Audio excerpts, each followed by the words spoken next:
Excuse me sir. എന്റെ ഈശോയെ, ഇതാരായി വരുന്നേ? വരണം വരണം സക്കീർ ഭായി. പുള്ളിക്കാരൻ ഒഴിക്കട്ടെ. അയ്യോ എന്റെ പൊന്നുമോളെ വേണ്ട. ദാണ്ട് ഈ പുള്ളിക്കാരന് കുടിയില്ല, വലിയില്ല, മറ്റേ വീക്ക്നെസ്സും ഇല്ല. അല്ലെങ്കിൽ തന്നെ ഈ അണ്ടർവേൾഡ് എന്നൊക്കെ പറഞ്ഞ എന്നതാ? നമ്മൾ ഈ സിനിമയെ കാണുന്നത് പോലെ ഭയങ്കര ഡിസിപ്ലിനാ അല്ലയോടോ? ആയിരി വേണ്ട. ആ എടോ സക്കീർ, ഭാഗ്യവാനാ താൻ. അതേടോ സത്യം.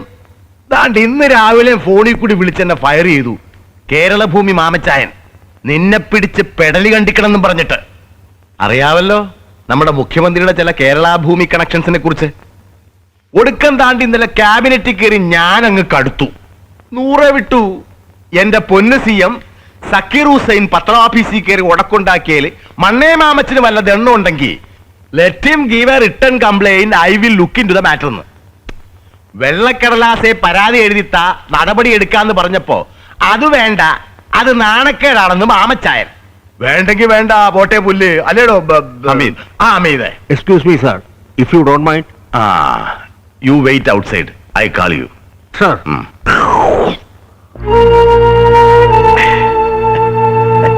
പിന്നെ സക്കീർ ഭായിയുടെ മദർ വലിയൊരു അല്ല, മദർ ഈ ഡാൻസിന്റെയും പാട്ടിന്റെയും ഒക്കെ വലിയ പാർട്ടിയായിരുന്നു, വലിയ സുന്ദരിയായിരുന്നു എന്നൊക്കെ കേട്ടിട്ടുണ്ട്. ഒടുക്കം കപ്പലേന്നെടുത്ത് കടലിച്ചാടി മരിച്ചു.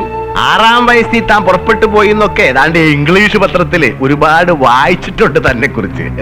മിസ്റ്റർ വക്കച്ചൻ, ഇതായി കൈയെടുത്ത് മാറ്റണം.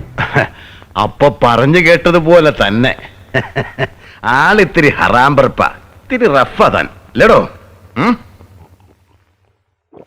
കുഞ്ഞുമോളെ, ഒരു ലാർജും കൂടി ഒഴിച്ചു വെച്ചോ നീയെ. വക്കച്ചായനൊരു ആത്മബലത്തിന്. ദാണ്ടെ ഇനി ഇപ്പൊ മുതൽ അങ്ങോട്ട് നിന്നോട് സംസാരിക്കുന്നത് ചുമ്മാ വെറുതെ 5.25 ജോണി വാക്കറിന്റെ വാറല്ല, സാക്ഷാൽ ലാഹയിൽ വക്കച്ചൻ എന്ന സീസൺഡ് പൊളിറ്റീഷ്യനാ. ഈ സ്റ്റേറ്റിന്റെ ഹോം പോർട്ട്ഫോളിയോ കൈകാര്യം ചെയ്യുന്ന the powerful second in command of the state cabinet. പറയേ, എന്നാ വേണം നിനക്ക്? Tell me your price. എടാ കൊച്ചനെ, അപ്പൊ അറിയാം നിനക്ക്. ഗുണ്ടായുസത്തിൽ നിന്റെ സ്റ്റാർ വാല്യൂ കണ്ടിട്ടൊന്നുമല്ല ലാഹയിൽ വക്കച്ചൻ നിന്നെ ഇങ്ങനെ കോംപ്രമൈസ് ടോക്കിന് വിളിച്ചു വരുത്തി കുഴമ്പിട്ട് തിരുമ്പി സൂചിപ്പിച്ചതെന്ന്. You know my intentions. ഊഹിച്ചെങ്കിലും കാണും നീ ആരായി ലാഹയിൽ വക്കച്ചന്റെ പിന്നിലെന്ന്. അറിയാമടോ? ഊഹിച്ചു. ബലരാമൻ കൊണാരക്. അതേടോ, ബാംഗ്ലൂർ ഗ്രേറ്റ് ഫേറ്റ് കമ്പനി അഴിമതി അടക്കം 11 വിജിലൻസ് കേസിന്റെ ട്രാക്ക് റെക്കോർഡ് ഉണ്ടായിട്ടും കോടികൾ വാരിയെറിഞ്ഞ് വിലപേശി ഇക്കുറി തനിക്ക് മന്ത്രിസ്ഥാനം ഉറപ്പിച്ചു തന്നത് അവൻ. തന്റെ പാർട്ടിയുടെ ഫണ്ടർ, പൊളിറ്റിക്സിലെ തന്റെ sponsor Balaraman Konarak. Mister Vakkachan, I am aware of your interest, but I am well above your intentions.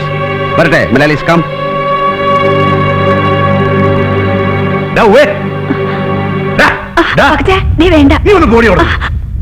അങ്ങനെ അങ്ങ് പോയാലോ നീയെ? എടാ അതോ ലോകം, ഇപ്പത്തെ 2 കണ്ടില്ലേ നീ? വക്കച്ചന്റെ 2 മുഖങ്ങള്. ഇനി ഇതും കൂടാതെ 3-മതൊരെണ്ണം കൂടി ഉണ്ട് വക്കച്ചന്. 3-മതൊരു മുഖം.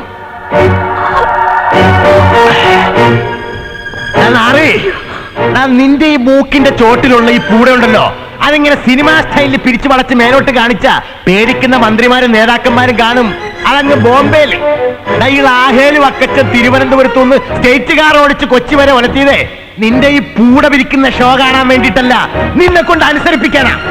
എടാ ദാണ്ട് ഇതിനേക്കാൾ നീളമുള്ള പൂട ഒരുപാട് കണ്ടിട്ടുണ്ടാ ഈ ലാഹേൽ വക്കച്ചൻ അങ്ങ് പൂഞ്ഞാറ്റില്, എന്റെ നാട്ടില്. കൈ വിടാണ് വക്കച്ചൻ സാർ, പ്ലീസ്. വക്കച്ചൻ സാറോ? നിന്നെ ഏത് പള്ളിക്കൂടത്തിലാണ് വക്കച്ചൻ പഠിപ്പിച്ചത്? എടാ സക്കീറേ, ഈ സ്റ്റേറ്റിന്റെ മുഴുവൻ പോലീസിനെയും ദാണ്ടിങ്ങനെ ചൂണ്ടുവിരലിലിട്ട് കറക്കുന്ന ഹോം മിനിസ്റ്റർ ലാഹേലി വക്കച്ചന് 24 നാഴിക നേരം തികച്ചു വേണ്ട നിന്നെ പായും തലയണയും കെട്ടിയടിപ്പിച്ച് ഈ സ്റ്റേറ്റിൽ നിന്ന് ചവിട്ടി പുറത്താക്കി നാട് കടത്താൻ. പക്ഷെ അത് വേണ്ടടാ. എടാ, ലാഹേലി വക്കച്ചന് പോസ്റ്റർ ഒട്ടിക്കാനും ലാഹേലി വക്കച്ചന് മുദ്രാവാക്യം വിളിക്കാനും ലാഹേലി വക്കച്ചൻ ഒലത്താം ഒലത്താം ഒലത്താം എന്ന് പറയുന്ന പട്ടയത്തിന് ഇരന്നു നിൽക്കുന്ന തെണ്ടികളുണ്ടല്ലോ, പ്രജകള്. ലക്ഷക്കണക്കിന് ഉണ്ടടാ വക്കച്ചന്റെ പാർട്ടിയില്. ദാണ്ടേ പട്ടിയെ ഞൊടിക്കുന്നത് പോലൊന്നും ഞൊടിച്ചാ മതി, അവന്മാര് വന്ന് കടിച്ച് കീറി തിന്നും നിന്നെ. അതും വേണ്ടടാ. ദാണ്ടെ ഇരുമ്പുണ്ട പോലത്തെ മസിൽസ് ഉള്ള നല്ല പാറപ്പണിക്കാർ പാണ്ടികളുണ്ട് എന്റെ തോട്ടത്തില്. ആൾക്കോരോ ഫുള്ള് വെച്ച് വാങ്ങിച്ച് അവർ അണ്ണാക്കയിലോട്ട് ഞൊട്ടിച്ചു കൊടുത്താ മതിയടാ. വന്ന് കൈയും കാലും കൂച്ചി കെട്ടി കൊണ്ടുപോകും അങ്ങ് പാലാഴി എസ്റ്റേറ്റിലേക്ക്. എന്നിട്ട് ആള് വലിപ്പത്തിലുള്ള ആസിഡ് കന്നാസിലിട്ട് നിന്നെ ദ്രവിപ്പിക്കും. എന്നിട്ട് റബ്ബറിന് ഒഴിക്കും. നിന്നെയും ദാണ്ട് ഇവനെയും പിന്നെ നിന്റെ മറ്റേ ബാപ്പൂനെ. അതൊന്നും വേണ്ടടാ കുഞ്ഞെ. ദാ ഇത് കണ്ടോ നീയെ? ഈ കൈ കണ്ടോ നീയെ? ഇവത്തെ തഴമ്പ് കണ്ടോ നീയെ? ദാ കഴിഞ്ഞ 40-45 കൊല്ലക്കാലം കേരളത്തിലെ കക്ഷി രാഷ്ട്രീയത്തിൽ കിടന്ന് കടവിറങ്ങിയതിന്റെ തഴമ്പാടാ ഈ വക്കച്ചന്റെ കയ്യില്. ഇത് കണ്ടോ നീയെ? നീ കൊന്നതിന്റെ 4 ഇരട്ടി കൊല്ലിച്ചിട്ടുണ്ടടാ ഈ വക്കച്ചൻ. കൊന്നിട്ടുണ്ടടാ. നീ ഗണ്ണ് കണ്ടിട്ടുണ്ടോടാ? ഗണ്ണ് അതേടാ, ഈ ഒക്കടയിൽ ഇങ്ങനെ ചേടി നടക്കുന്ന 1.5 ചാണിന്റെ പിസ്റ്റലല്ല, ഗണ്ണ്. നല്ല ഡബിൾ ബാരൽ ഗണ്ണ്. ആഴ്ചയിൽ എണ്ണയിട്ട് പുൾത്രൂ അടുപ്പിച്ച് അങ്ങ് ഭരണങ്ങാനത്തെ ലാഹേൽ ബംഗ്ലാവിന്റെ ഭിത്തിയേല് ആണിയടിച്ച് നിരത്തി തൂക്കിയിട്ടുണ്ടാ വക്കച്ചൻ. ഒരു 10-16 എണ്ണം ഡബിൾ ബാരൽ ഗണ്ണ്. വേണ്ടി വന്നാൽ അവത്തേലൊരെണ്ണം എടുക്കും ലാഹേൽ വക്കച്ചൻ. എന്നിട്ട് അത് നിന്റെ നെഞ്ചത്തോട്ട് ഇങ്ങനെ കഴിവേറ്റി പരമനാറി ലാഹേൽ അങ്ങ് പാലയിലും പിന്നെ നിന്റെ പൂഞ്ഞാറ്റിലും പിന്നെ അങ്ങ് കാഞ്ഞിരപ്പള്ളിയിലും ഒക്കെ നല്ല ഫങ് ഫങ് ഫങ് എന്ന് വെടിപ്പായിട്ട് വെടിവെക്കാൻ അറിയാവുന്ന ഒരുപാട് ആണുങ്ങളെ കണ്ടിട്ടുണ്ട് സഖി.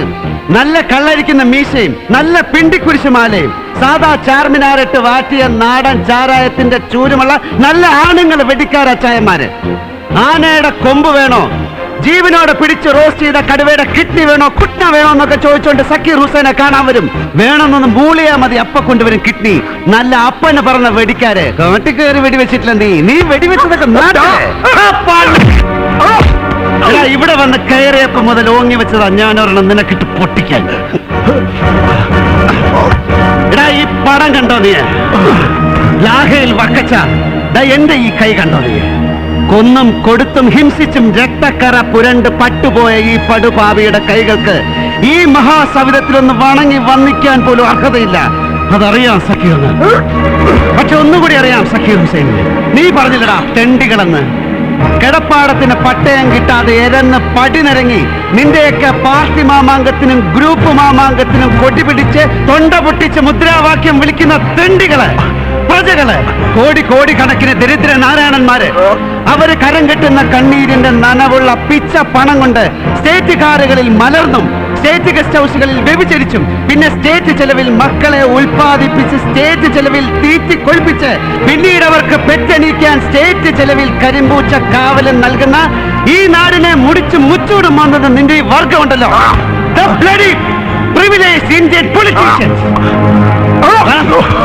ഈ മഹാവൃദ്ധനുണ്ടല്ലോ, പണ്ട് പരന്ത്രീസുകാരന്റെ മഹാസാമ്രാജ്യത്തെ കേവലം സഹനം കൊണ്ടും ഉണ്ണാവൃതം കൊണ്ടും കൊമ്പ് കുത്തിച്ചിട്ട് ഒടുവിൽ സാക്ഷാൽ ഭാരതീയന്റെ ജാതി വെറിക്ക് മുമ്പിൽ തോറ്റു തൊഴുത് സാഷ്ടാംഗം വീണുപോയ ഈ മഹാമനുഷ്യൻ മഹാത്മാ ഇന്ന് നിന്റെയൊക്കെ ഈ കണ്ടംപററി പവർ പൊളിറ്റിക്സിന്റെ ദുഷിച്ച കാലത്തേക്ക് ഒരൊറ്റ ദിവസം ആയുസ് നീട്ടിക്കിട്ടിയിരുന്നെങ്കിലേ പാവം നാഥുറാമിന്റെ പഴഞ്ചൻ തോക്കെടുത്ത് സ്വന്തം ശിരസിലേക്ക് സ്വയം നിറയൊഴിച്ചിട്ട് ഹേ റാം എന്ന് വിലപിച്ച് പോയാണ് ഇല്ലെങ്കിൽ ഈ മഹാത്യാഗി ഉണ്ടല്ലോ, ഒരു ഉറുമ്പിനെ പോലും നോവിക്കാതെ ഒരു ജന്മം മുഴുവൻ അഹിംസാ മന്ത്രങ്ങൾ ഉരുവിട്ട് പഠിച്ച ഈ മഹാമനുഷ്യ സ്നേഹി അതെല്ലാം മറന്നൊരു AK-47 എടുത്ത് എല്ലുന്തി കൂടുകുത്തിയ നെഞ്ചമർത്തി പിടിച്ച് പിന്നെ നിന്റെയൊക്കെ ഈ വർഗത്തിനെ ഇങ്ങനെ നിരത്തി നിർത്തി നിന്റെയൊക്കെ ചങ്കിലിട്ട് ഹറാം ഹറാം ഹറാം എന്ന് എണ്ണി തുരാന്ന് കാഞ്ചി വലിച്ചത്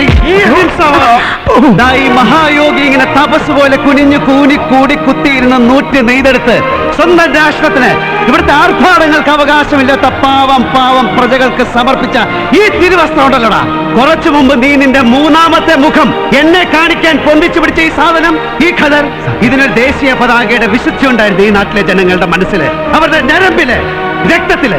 ഒരു രാഷ്ട്രത്തിന്റെ, ഒരു ജനതയുടെ മുഴുവൻ ആത്മാഭിമാനത്തിന്റെ ഊടും പാവുമാടാ വക്കച്ച ഇതിലൂടെ ഇങ്ങനെ തലങ്ങും വിലങ്ങും ഓടുന്നത്. അത് പക്ഷെ കെടുത്തി കളഞ്ഞു നീ നിന്റെ വർഗവും. എടാ നിന്നെ പോലെ ജനങ്ങളുടെ അവകാശങ്ങളും അഭിമാനവും എടുത്ത് വിത്ത് കുത്തി കോളം തോണ്ടുന്ന നേതാക്കന്മാരെ ഇതിങ്ങനെ എടുത്ത് വരിഞ്ഞു കെട്ടി കൗബീനമെടുത്ത് നിന്ദിക്കാൻ പാടില്ല. മേലിൽ ഇതിന്റെ മാനം കെടുത്താൻ പാടില്ല.